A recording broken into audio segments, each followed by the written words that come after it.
Mesdames et messieurs, bonjour, c'est Blad, j'espère que vous allez bien. Aujourd'hui, on découvre une nouveauté que j'attendais avec pas mal de curiosité, mais aussi pas mal d'impatience, le nouveau vaisseau amiral électrique de la marque DS Automobile. J'ai nommé la DS numéro 8 et croyez-moi, elle a des choses à dire dans le segment des véhicules électriques haut de gamme. C'est parti, venez avec moi.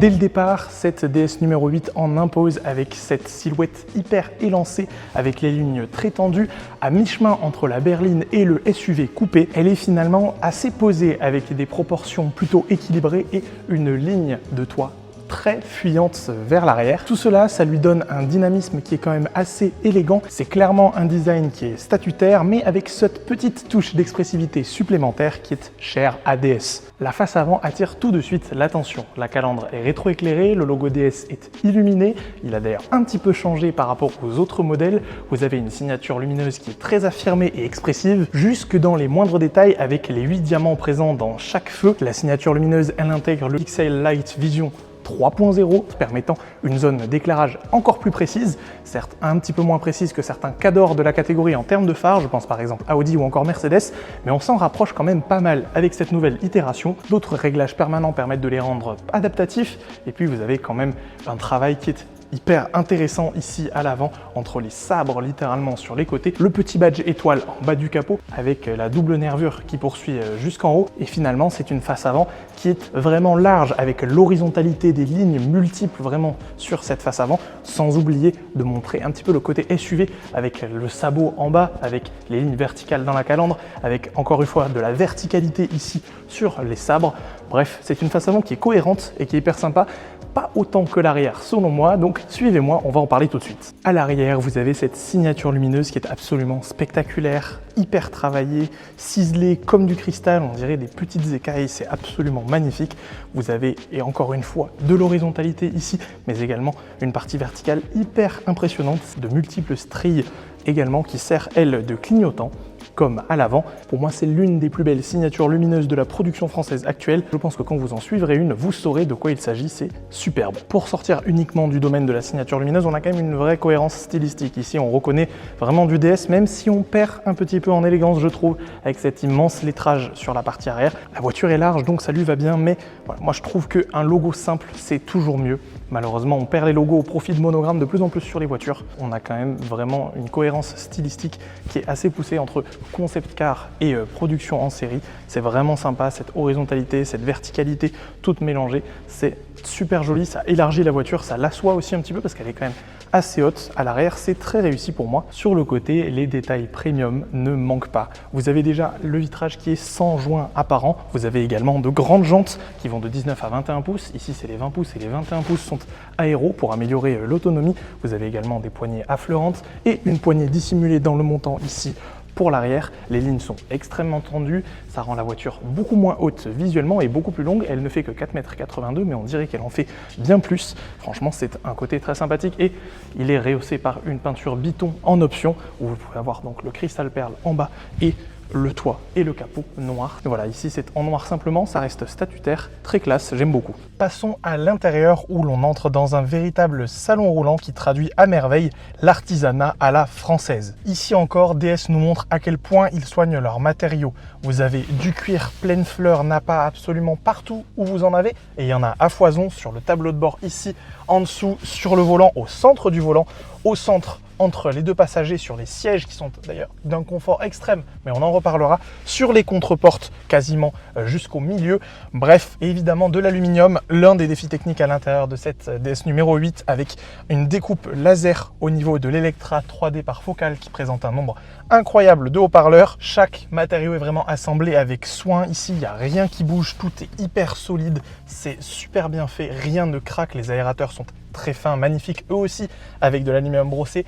La console centrale est superbe avec cette espèce de projection de constellation ici, c'est magnifique. Vous avez évidemment le grand écran avec DS Iris intégré à l'intérieur. On est sur un système qui est assez fluide, qui présente quand même pas mal de fonctionnalités. Un système qui reste intuitif lorsqu'on s'y habitue, mais qui n'est pas totalement encore à la hauteur d'un MBUX par exemple. En revanche, vous avez face à vous un cockpit digital personnalisable qui est très clair. Encore une fois, les graphismes sont magnifiques. Et puis face à vous, pour ne pas avoir à quitter la route des yeux, un affichage tête haute très grand qui vous affiche la quasi-totalité des informations dont vous aurez besoin, incluant le guidage GPS, le régulateur adaptatif, la vitesse, les limitations de vitesse. Pour continuer dans la technologie, vous avez ici un rétroviseur caméra qui vous permet de voir au-delà de cette lunette arrière assez fine. Vous le voyez ici donc, cette console centrale flottante avec un revêtement ici en dessous pour pouvoir y ranger également des gobelets avec énormément de rangements. Le chargeur sans fil qui est présent juste ici avec cette petite moquette type Alcantara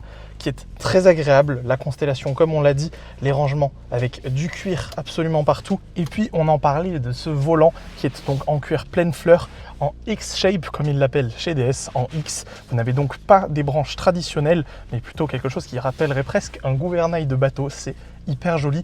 Toujours ces commandes ici qui ne sont pas tactiles, Dieu merci, qui sont faites avec donc un clic. Donc si jamais vous les touchez, ça n'interagit pas avec la voiture par inadvertance en tournant par exemple. D'ailleurs, ce X-Shape, il est intéressant puisque vous positionnez vos mains comme ça et en fait, il y a une espèce de repose-pouce ici qui fait que même en étant stylistiquement intéressant, il ne perd pas en confort d'utilisation et ça, c'est pas mal du tout. Mais oui, de manière globale, c'est hyper qualitatif à l'intérieur. Vous avez de l'éclairage d'ambiance qui est subtil mais qui est présent absolument partout sur toute la longueur de la planche de bord, en dessous de l'écran, ici, comme je vous l'ai dit, sur le côté de la porte, sur le côté ici, à l'intérieur de ce qui sert à rabattre la porte. Bref, c'est vraiment un cocon. Et on évoquait ces sièges tout à l'heure, il est temps de vous en parler plus en détail. Ce sont des sièges qui sont hyper confortables en cuir Nappa comme DS sait si bien les faire. Ils semblent assez plats quand on les voit, mais en fait, c'est tout ce qu'il faut en termes de maintien puisqu'ils sont hyper souples, donc on s'enfonce dedans, c'est hyper agréable. D'ailleurs, petite précision qui n'est pas un détail, la numéro 8 dispose de supports latéraux réglables. Cela veut dire que vous pouvez piloter le gonflement des coussins sur les côtés avec l'écran tactile et avoir donc un maintien plus ou moins prononcé.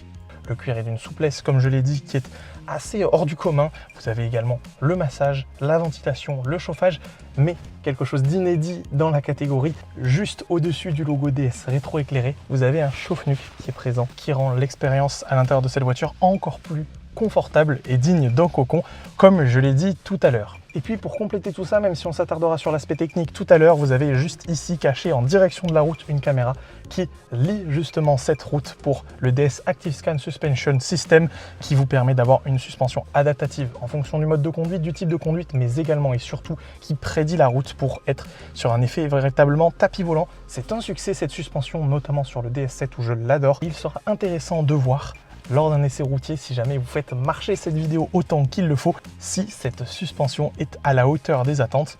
Je pense que oui, mais il faudra vérifier. Alors, il y a quelque chose qui pourrait paraître un petit peu dommage à l'intérieur de cette DS numéro 8, c'est ce ciel de toit clair. Et finalement, lorsque l'on l'associe avec cet immense toit panoramique vitré qui est teinté et parcouru de stries absolument superbes, eh bien, on se rend compte qu'on est vraiment dans une voiture à vivre. Et ça, on va le confirmer avec les places arrière qui nous donnent une encore meilleure vue de ce toit panoramique. Et en effet, à l'arrière de cette numéro 8, vous avez énormément de place. Pourtant, le siège à l'avant, il est réglé pour quelqu'un de 2,85 m avec de longues jambes. C'est moi. Et je me suis installé à l'arrière avec ce même problème, mes longues jambes. Et pour le coup, il y a de la place. On peut quand même mettre les pieds sous le siège. Et puis la garde au toit est vraiment correct pour un véhicule au pavillon un petit peu coupé. D'ailleurs, il se coupe réellement après les places arrière pour permettre une bonne habitabilité. Ça, conjugué avec l'empattement rallongé sur cette plateforme STLA Medium dont on va reparler, ça rend vraiment cette DS numéro 8 habitable comme il le faut. Et puis à l'arrière, sous forme de bouton tactile, vous avez quelque chose d'assez intéressant, peu commun sur le segment, voire quasi inexistant d'ailleurs. certes, de la climatisation trizone, ça existe. Certes, les sièges chauffants au niveau de l'extérieur, ça existe, mais ils sont également ventilés et ça, c'est extrêmement rare. Après, dans ce qui est classique, vous avez l'accoudoir juste ici qui vous permet d'être encore mieux installé. Mais voilà, ça c'est chose connue. Mais encore une fois, la qualité du cuir ici également à l'arrière, même sur les portes, c'est la même qu'à l'avant. Elle est hyper sympa, il est travaillé, il est embossé. Vous avez également de l'éclairage d'ambiance ici derrière. Bref, on est vraiment super bien. Je n'abuse pas là, je suis dans un vrai cocon en fait, encore une fois. Et toujours le siège avant réglé à ma taille, les places arrière sont royalement accueillantes pour 2 enfants de grande taille. Les commandes centrales à l'arrière se verrouillent d'ailleurs depuis l'avant pour empêcher des enfants de faire n'importe quoi, et il y a une absence de tunnel central permettant de transporter 3 personnes confortablement.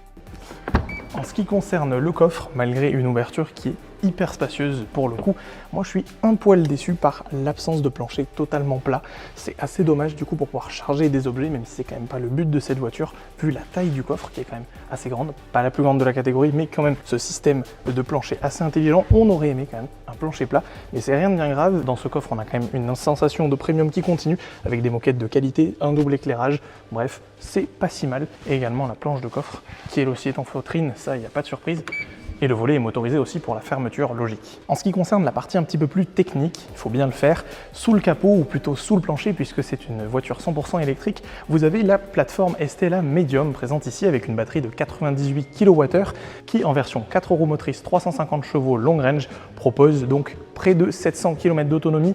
Comptez entre 550 et 600 en réel comme toutes les voitures électriques, il y a une petite diminution, ça reste quand même assez impressionnant et dans les standards élevés de la catégorie de ces gros SUV. Tout cela est permis par une aérodynamique travaillée. 2 autres motorisations sont pour l'instant proposées, la version 230 chevaux long range en traction donc, et une version autonomie courte également est au catalogue. En ce qui concerne les technologies embarquées, on a déjà parlé de la DS ActiveScan, vous avez également la conduite semi-autonome avec le régulateur adaptatif, le maintien de ligne, les capteurs pour la fatigue ou l'inattention du conducteur qui sont présents au-dessus du volant. Et enfin, au-delà de la détection d'angle mort, vous avez également une caméra présente juste ici, bien cachée et bien intégrée pour la vision nocturne. Évidemment, ça fonctionne que la nuit, donc je ne pourrais pas vous le montrer là, mais c'est assez bluffant. Toutes ces technologies, elles montrent que DS cherche vraiment à se démarquer, non pas seulement par le style, mais également par les équipements qui sont embarqués dans leur véhicule. Alors oui, tout n'est pas parfait, le coffre pourrait être amélioré, les interfaces ne sont pas au maximum de ce qui peut être fait dans le segment,